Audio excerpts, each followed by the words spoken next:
So today we come to this fifth rule in the rule of life, which was written in the early 1600s. Your service to the church. Let me begin with a question. Would you rather volunteer after being given a challenge, or would you rather just obey a command? Would you rather volunteer after being given a challenge, or would you just rather obey a command? So think about that. Volunteering after you've been challenged for something, or just obeying a command, doing what you've been told to do. Now, this is a question for you to answer. What do you think the difference is between volunteering and obeying? Who's in control? Who's in control? Your choice. Say again? Your choice. Your choice. Volunteering you choose, obeying you don't choose.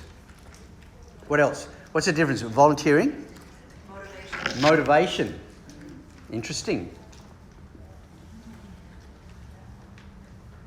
You often get credit when you volunteer. You don't often get credit for obeying. It's a totally different motivation. As a volunteer, you go through life and you offer your services here and there, in the church and in the community, and then you get the Volunteer of the Year award. But if you're simply obeying, you're doing something simply as a result of being told what to do. So this morning I want to just sow some seeds for you to consider the difference between volunteering and serving. I think it comes down to something like this. The world that we live in looks for volunteers. But Jesus is looking for servants. He's looking for people who simply do what he tells them to do. As you mentioned, volunteers choose where and when. Servants don't choose where and when, they do what they're told. In church life, as in the community sometimes, we can see the distinction between volunteering and servanthood. It may not be clarified like what I want to do today, and just go with me on this and see where this takes us. But the church will often ask for volunteers. We need help with this task. We need help with this committee. But in reality, Jesus calls us to serve him, to do whatever he tells you to do. Whatever he says, you do it. Jesus never calls for volunteers. You won't see that anywhere in Scripture. You'll only see that Jesus calls for people to be obedient. If you love me, you will obey me, right? That's the imperative. 1 John 2:3, we know that we have come to know him if we keep his commands. John says, you know Jesus if you keep his commands. If you don't keep his commands, says John, you don't actually know Jesus. Which is, I'll come to you in a minute, which is really interesting because we're going to read about the John in a minute who was totally immature before he wrote this first letter of John. He was an immature young disciple. Obedience and following commands. Joel, you're going to ask a question. I'm thinking that once you've experienced and you placed your trust and you experience love of Christ, Yes. In other words, I Yes. think that what it is also is that we can trust our commander because we can trust and we experienced his love, experienced his grace, experienced all those beautiful things of peace, then the sort of we then can actually trust him, and then the business about following the commandments becomes easier. Yeah. Yeah. The lordship of Christ. Right. Obedience is the byproduct. But I want to make the application for how you should serve this community and the community out there. This is your church community. Those of you who come regularly, the people who have communion with you. You know, communion, I've said to you many times, is the most intimate thing two Christians can do, is break bread together. In heaven, that's going to be huge. We should be serving each other, using our gifts. And I want to talk a little bit about that. The point is that for Jesus, the imperatives of servanthood are absolute.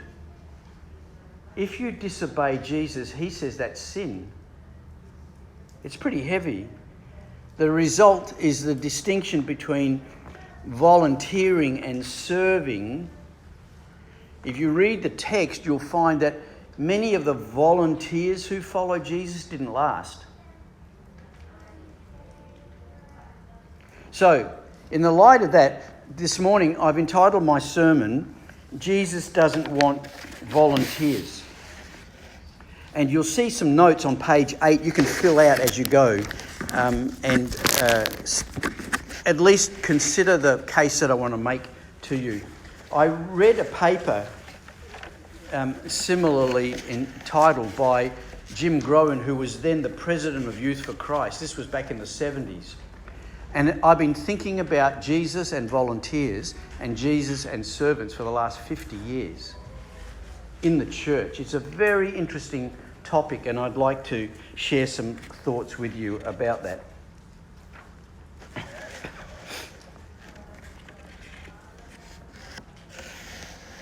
If you look at the reading this morning, James and John are talking to Jesus, and the context is they were on their way to Jerusalem.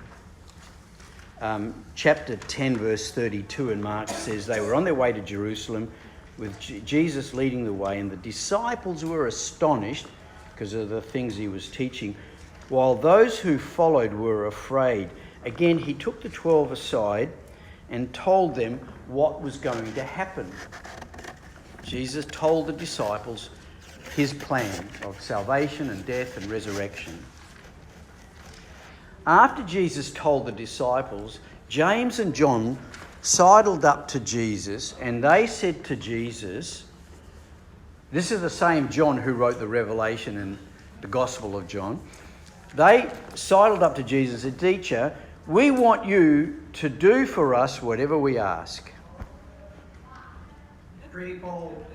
Pretty bold. They're probably influenced by their father.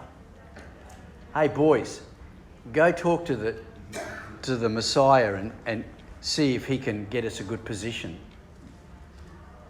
Maybe their mum. We want you to do for us whatever you ask. And we read that today and we say, my goodness, how presumptuous of them. But if you think about it, we pray like that a lot, don't we? Yeah? God, this is what I want. This is what I need. This is how I want you to answer my prayer. We're not as sophisticated as James and John, who go straight up to Jesus and say, we want you to do for us whatever we ask, but we're doing the same thing. Here, God, this is what I want you to do for me. That's how often we pray about that. These, what I would call possessive prayers. We often pray based on what we need or what we want, rather than praying in response to obedience to Jesus. So, for example, you're going through a really difficult time and you're praying, please God, make this stop. And God is saying, I want you to go through this because I've got some stuff I need you to learn in order to prepare you so that when you get to heaven, you're going to have a much higher quality of life. I don't want this difficult thing, God. Please make it stop. And God's saying, I want you to learn how to go through it. We tend to pray like volunteers rather than servants, is the first point I want to make. So point number 1 on page 8, volunteers are possessive. They want things done their way. Volunteers are possessive. They want things done their way.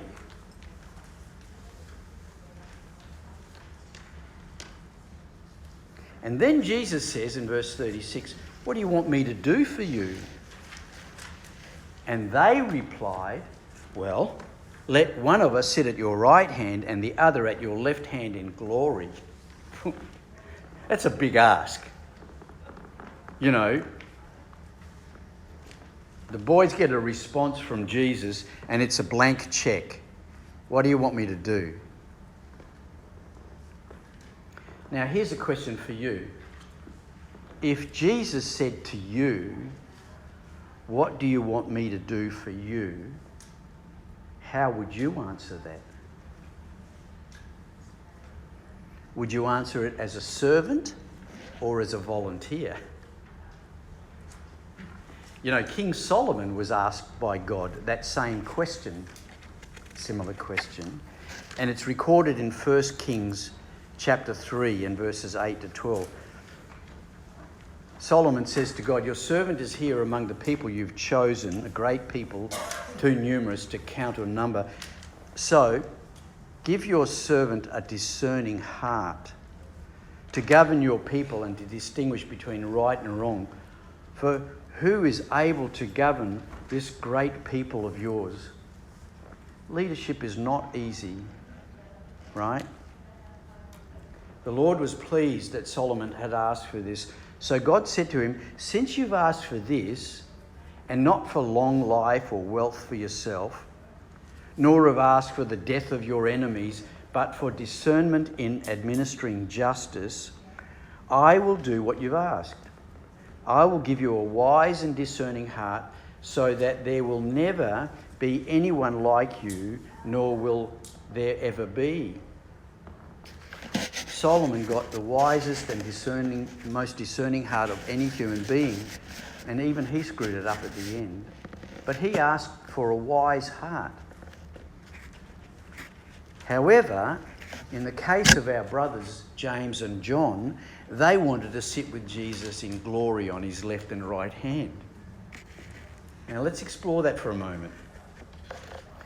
Your question for you now, what do you think was motivating James and John at this point? What was motivating them? Your turn. They go to the Messiah. He says, whatever you want. They say, we want to sit at your right hand and your left hand in glory. What's motivating them?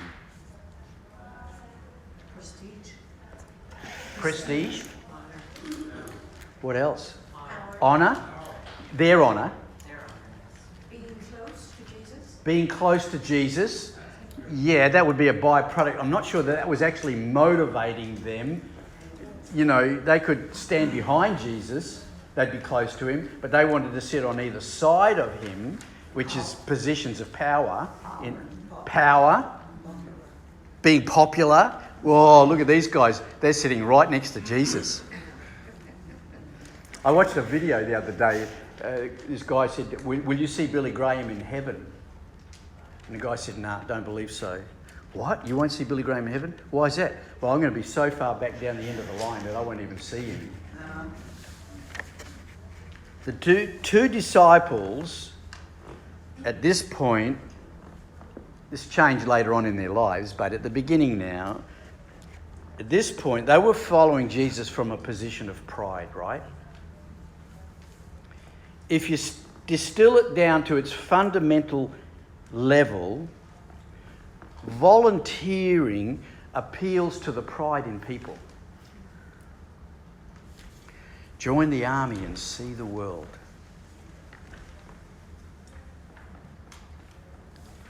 That's why when you work in an organisation with volunteers, you go to volunteer recruiting school. Volunteer recruiting school 101, always challenge people. Give them a challenge. The people need us. Are you the one who's going to go?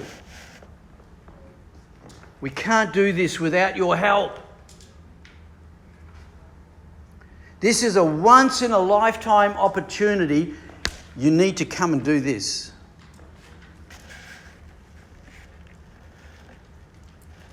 Often Christians are motivated by challenge rather than obedience. And challenge always appeals to our pride. Now, we see this if you're in mission work, which we're a mission church, and I see this sometimes. If you use a challenge like this for volunteers with the Great Commission, you can get yourself into all sorts of hot water. Sometimes people are motivated to go to the mission field, to the foreign mission field, and they're motivated by the challenge, but they should never have gone in the first place. They weren't called to go, they were following the challenge. Sometimes you'll see this too, that people are motivated by the challenge and they go to the mission field and they get to the mission field, but they're there for the wrong motives. That can cause all sorts of problems when people have expectations as a volunteer and God's calling them to be a servant. You can see the problems that causes. The truth is that in our service to the church, we should never be solely motivated by need or a great idea. The need can be a catalyst and a great idea can be a catalyst, but too many people have gone off because there was a need and they weren't called to fulfill that need. They went because there was a need, but they never checked with Jesus first. Or, this is a great idea, let's do this, but we didn't check with Jesus first. I'm sure you've been to churches. I've been part of a church. We had 72 committees. Everyone had a great idea and we just did it. No one ever checked. See, ultimately, we must be motivated simply by what Jesus tells me to do. He requires us to have a relationship with him to that degree that we can hear him tell us, I want you to do this, but I don't want you to do that.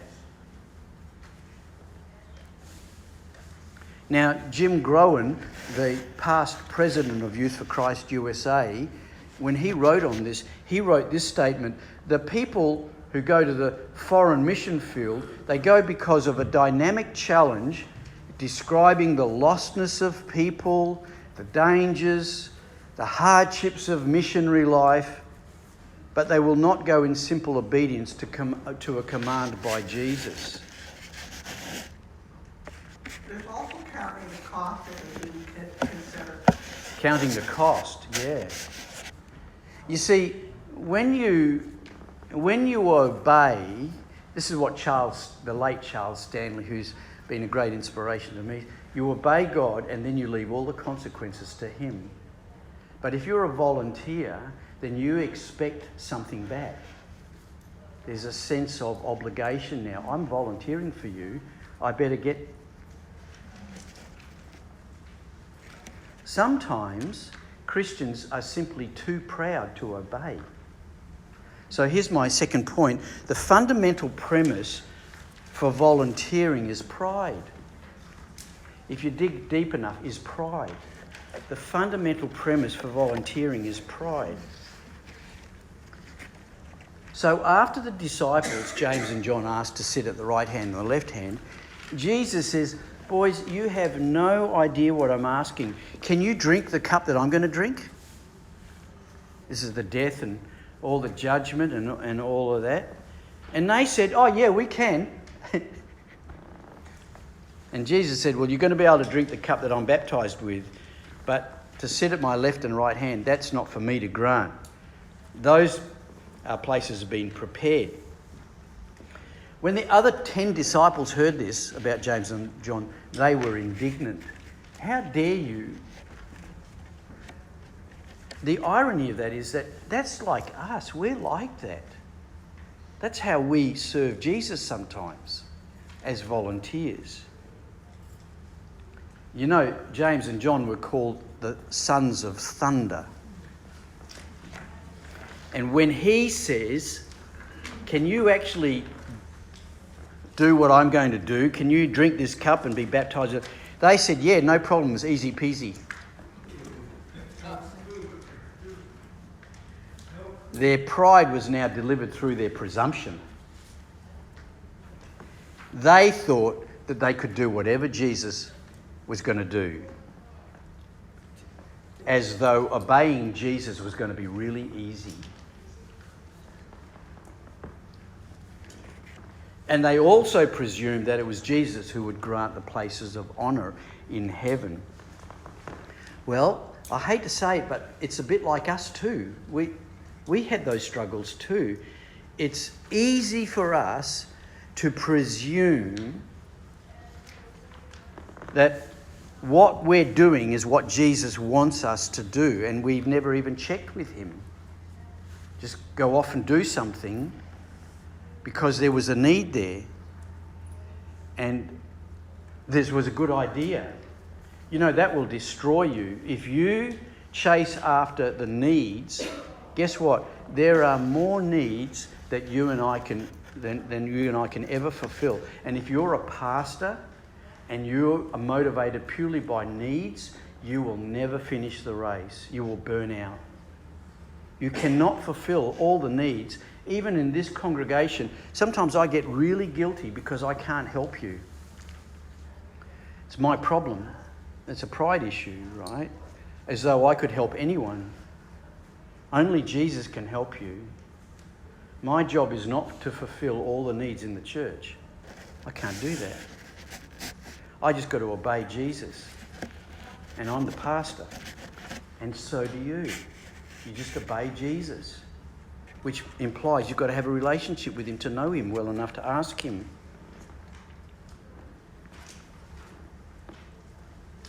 Good idea? Yeah, it's important. A need? Yeah, that's important. But what is it that Jesus wants you to do? Have you actually asked him? Have you sat down and said, Jesus, what do you want me to do in this community? In many, many churches, you'll see this. I watch it online too, right? It's normal to hear a challenge to greater heights. Do more, better, bigger, more committed. But we hear very less about just obey Jesus. Just do what he tells you to do. You see, commands don't offer choice. You do it or you don't. He's told you to do this, and you either do it or you don't. It's very different than volunteering. Now, watch this. This is Jim Groen again, the Director of Youth for Christ, past director. If we volunteer for less than what the commandment requires, we are disobedient even if we gain our objective. So think about that. If you volunteer and you gain your objective, you've done well. But if you don't completely obey,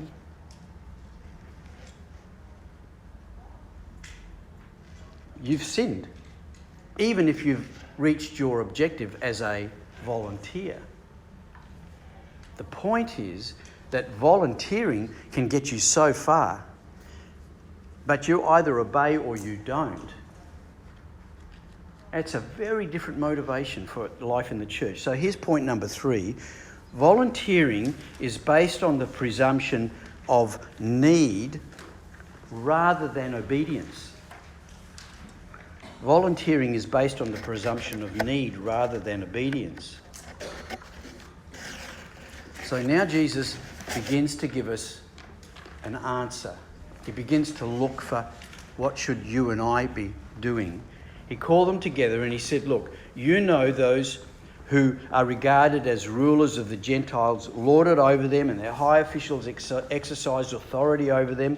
Not so with you. You're different.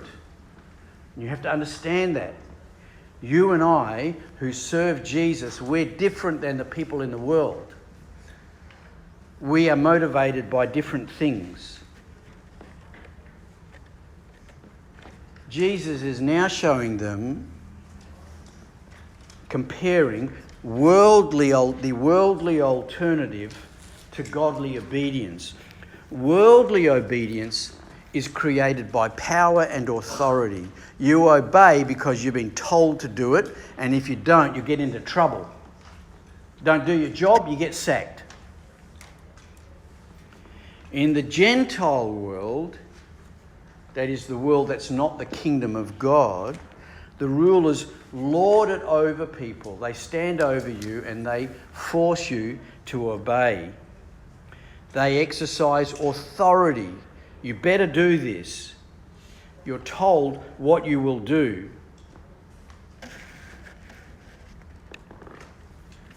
In the world, you're told what to do, and if you go above that, you're often rewarded. Go clean up the parking lot. But if you clean up the parking lot and the church, well, that's way above and beyond. But Jesus, he says, not so with you. They are very, very important words for us to remember. We're not like that. That's not the way we, the followers of Jesus, the people of the church, that's not the way we do it. In the world, a volunteer can serve above and beyond the call of duty. You can do way more than what you volunteered to do. You volunteered to put out all the chairs, but you put out all the chairs and the tables. Wow. In the world, sometimes you can do way more than you're asked to do. But in the kingdom, let me ask you this question. This is a theological question, actually. You'll find this in the 39 articles too. But is there a question for you? Is there an upper limit to obedience? Is there an upper limit to obedience? Sally? Death. That's about as far as you can go. But the question is, can you do more than obey? I don't think so. Can't, can you? Can you go beyond the command to obey God? It's either yes or no. It's either yes or no. You're either pregnant or you're not pregnant, right? Listen, this is Jesus' command, right? Mark chapter 12. Love the Lord your God with all your heart and with all your soul and with all your mind and with all your strength. Yeah. How many of us have loved God with all our heart, with all our soul and with all our mind and with all our strength? That's a big ask.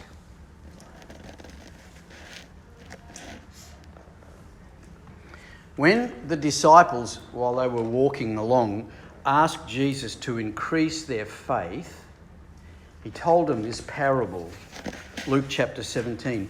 Suppose one of you has a servant ploughing or looking after the sheep.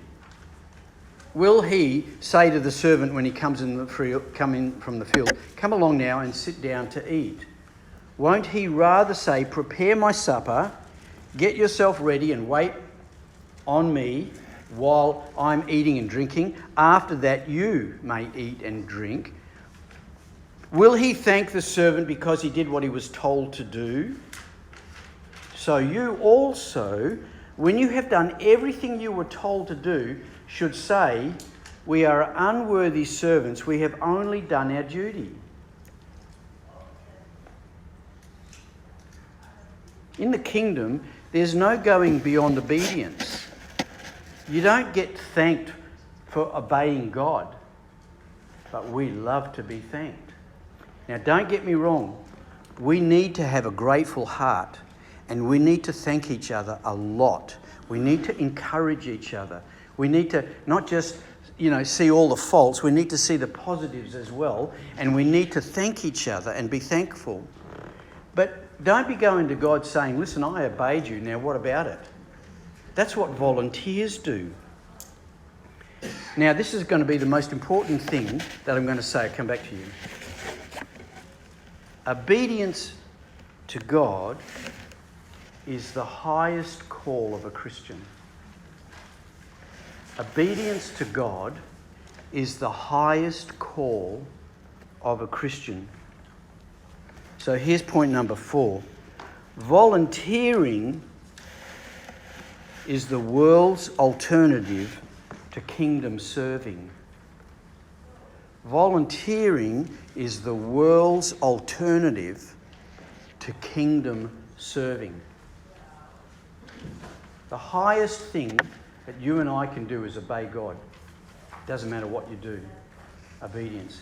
Now, Sylvie, you had a question. I was wondering the need in a community, the need of brothers, sisters, or anybody in the community, and seeing that need, isn't it, for being God? I think He would ask us to help or in the community or other people. Isn't it obeying Him at the same time so that needs and obedience? Yeah, that's a really good question. So if you didn't hear it, Sylvie was saying, if there are needs in your community, isn't obeying God to fulfill those needs? You see a need, you go and help. That's obeying God. Does anybody have a response to that? Ed? I'm thinking of something like what you just said. Volunteering, people can get the idea that God owes them. Yes. Or you're earning points rather than just being obedient. Yes. So here's another thing, Sylvie. Let me say, there are 12 people in this church that need money. Can you help them all?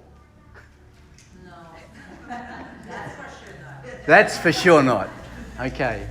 There are 15 people in this church that need help babysitting their grandchildren. Can you help with that? No. You see, eventually you can sell everything you own, give everything to the poor, and there still will be all these needs around. The secret to serving in the church is you can see needs, you can see good ideas, but doing what God tells you to do, because He's the one who looks after everything. He just wants you to do your part. If you do your part that He tells you to do, and you do your part and you do your part, what He tells you to do, not what you want, what you volunteer, what He tells you to do, He will coordinate everything. But if you try to fulfill all the needs around you, you will burn out. Somebody else had a hand up here. Was it Janice and then Jenny? No, Bruce? Just basically that's what I was going to say is that if we can see a need and want to fix it, but if God doesn't put it on our mind, it's whether God brings that need to us or whether we see it is the difference between volunteering and obeying God. Yes, yes. And sometimes you will see a need, but it wasn't God who told you to do it, right? You have to talk to God and you have to ask Him specifically. Janice? We've also talked about, as a community, to bring things to you and ask, if we see, Joe's low, he's, groceries and needs money, but to pass it through the leadership too, because sometimes we don't know the whole story. Right, there's always a context too. Right, someone comes to you and says, I need $100, and you don't know the background story. But the pastoral team does. We know what's going on. So there's all sorts of things. And one of the ways to check is, what does the pastor and the pastoral team say? We'll come to that in a minute. Jenny. Can I just give an example? And Sylvie, where's Sylvie? We need to read our scriptures so that we get the heart of God, right? We're supposed to be preferring one another. We're supposed to be serving one another. I had, on a Tuesday morning, maybe 5 months ago, when we weren't allowed to park here, I was just driving down the hill like I normally do, and I asked the Lord a question. I said, because I was parking on the other side of the tracks, so that if there were any parking spots, then the older people who couldn't walk as far would have them, that's a good thing. However, this day I said, Lord, where do you want me to park? Knowing full well I was going to park on the outside of the tracks. And he said, right in front of the church. So there was a need, but I asked the question, and that's a good thing for me to fulfill the need, usually. However, he said, you ought to park right in front of the church. And I was like, are you sure? And I came down and I went down this street, and there were so many cars, and I came around the corner, and I was like, well, obviously I didn't hear the Lord. It's just, the fairies in my head or whatever. And I went past the front of the church, and there was one spot right in front of the church. And so, you know what Jenny did? I was like, I did with the Lord. Lord, I can't go there because the older ladies are going to need that. I can't take that spot. That's not right. But he said something other than that. So anyway, I didn't take it. I disobeyed. I went and parked on the other side of the tracks. And then, as I'm walking here, I'm thinking, maybe that was the Lord, and maybe I'm going to find out why I was supposed to park there. Maybe someone's going to have a medical incident, and I will have to take them to hospital. So I come in, and then that was the unusual morning where an unusual man came in. He was a little bit, I was like, this man is not right. I thought he was under demonic influence. And I told Wendy up the front, he was down there, I was like, don't leave me here by myself. And I went out and I called Pete. And he was just about to go outside and wouldn't have heard the phone, but I said, I'm down at the church, there's a man here, I feel uncomfortable, come immediately. So the Lord was gracious, and Peter came immediately, and that man had already gone out of the place. And the Lord was gracious that he was kind to me, even though I disobeyed him. He let Peter be there. But I realized if I hadn't have been able to get Peter, the man had walked to the bus stop, and I would have had to walk past him. And he was looking for a wife. He was very clear about that. He'd already asked Wendy, and then he said, I'm not available.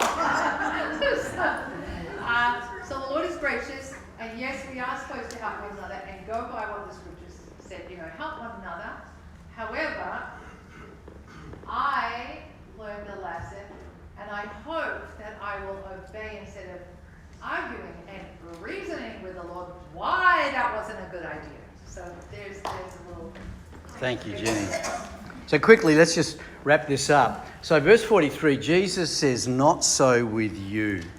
Now he goes on to explain the life of obedience as opposed to a life of volunteering. Jesus says, first of all, not so with you. People in the church, we don't volunteer. We follow Jesus differently than the people of the world do needs. And what we do serving God is very countercultural.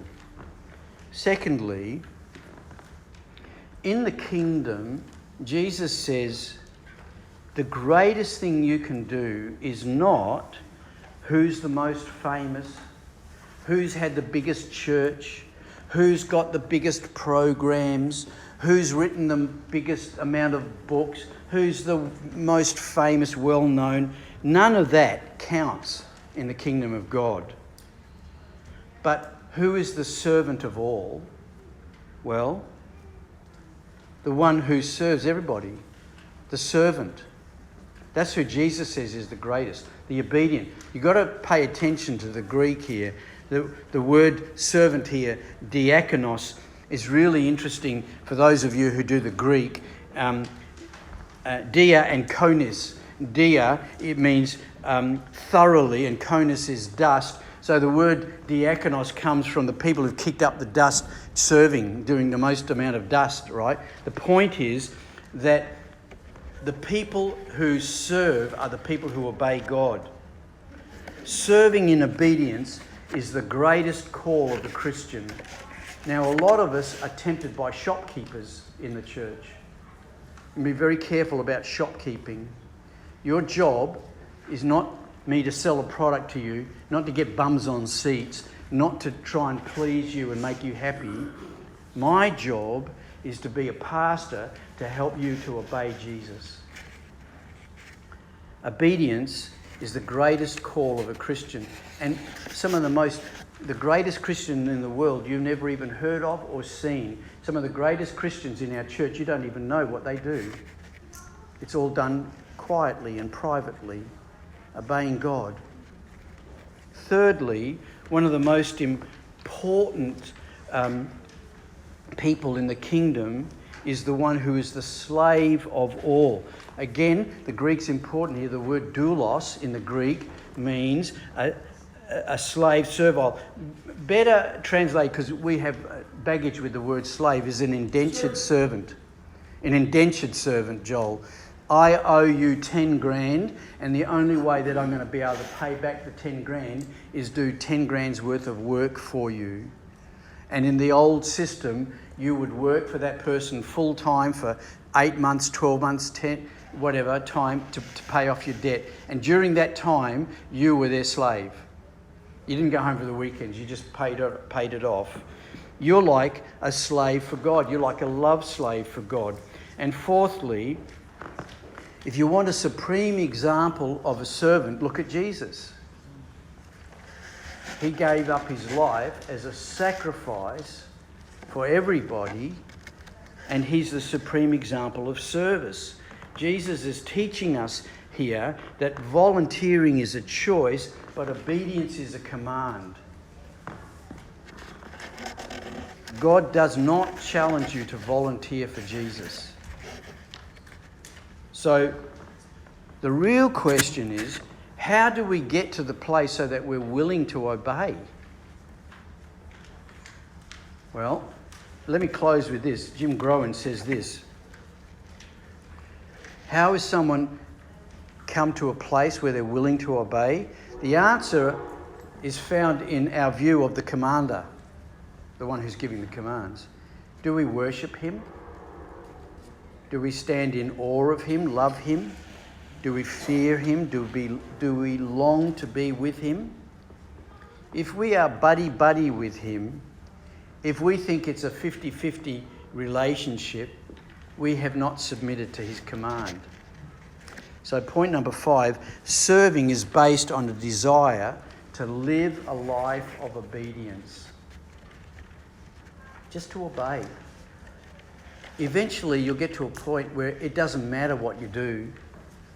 Clean toilets, preach, move chairs, dig holes. I don't care. I just want to obey.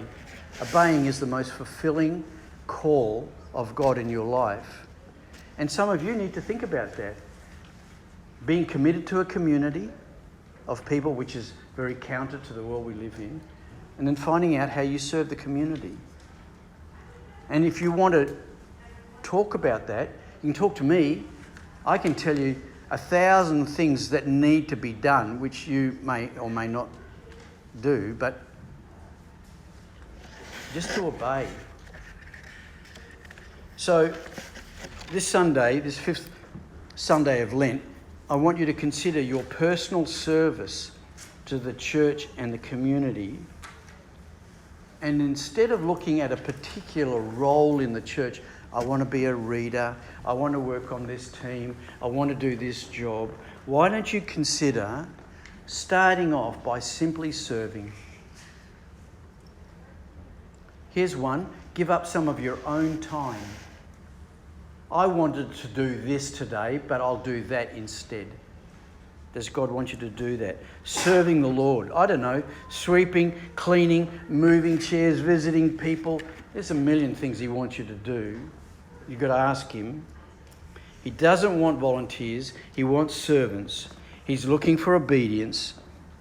James and John wanted to be first, but Jesus wants you to be last.